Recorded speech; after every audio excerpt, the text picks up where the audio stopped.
Magandang araw, welcome sa channel ni Child of God.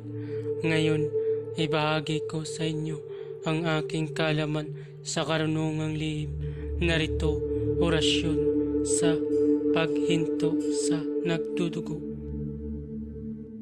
At kung bago ka pa lamang sa channel na ito, huwag kalimutan mag-subscribe and click the bell icon para laging update sa mga bagong video na ina-upload ko. Maraming salamat.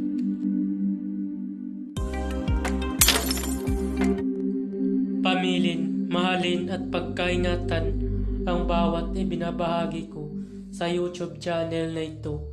Ang kapangyarihan na kapaloob dito ay lubhang may waga. Gamitin lamang sa kabutihan at pagganap ng kalooban ng Diyos. Maging huwaran at laging isa puso't isip ang 7 layunin. Una, isabuhay ang 4 na gintong simulain, makadiyos, makabayan at makatao, makakalikasan.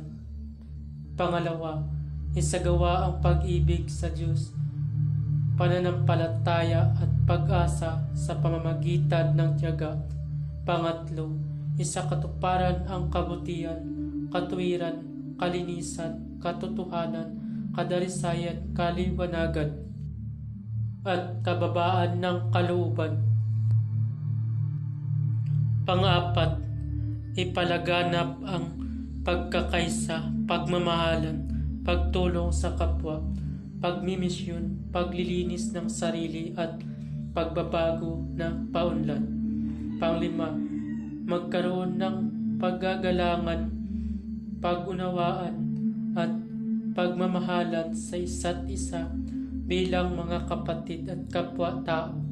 Pang-6, maging dakila sa isip, sa salita at gawa para sa Diyos, sa bayan at tao.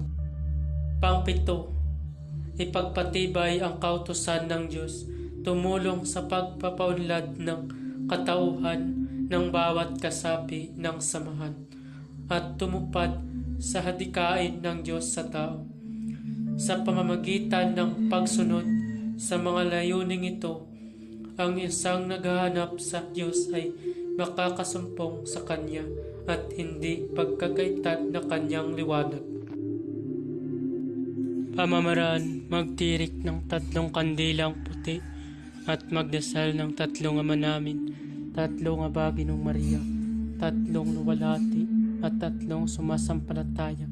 Pagkatapos magdasal ay isunod ang orasyon. Pagkatapos usalin ang orasyon ng 3 beses sa isip ay iihip sa tubig na iinumin o sa sugat na nagdudugo. Pwede din ito sa mga babaeng nagdadala ng tao. Narito ang orasyon. Baksilom, baksilom, baksilom. Usalin yan ng 3 beses ang orasyon at iihip sa tubig na ipainom o sa nagdudugo na sugat. Babala, ang lahat ng orasyon na aking ibinabahagi dito ay lubhang makapangyarihan. Gamitin lamang sa mabuti. Kung sino man ang gumamit sa masama ay mayroong bad karma. Maaari maghirap habang buhay hanggang kamatayan. Maraming salamat po. At kung bago ka pa lamang napadpad sa channel na ito, huwag kalimutan mag-subscribe and click the bell icon para laging update sa mga bagong video. Maraming salamat.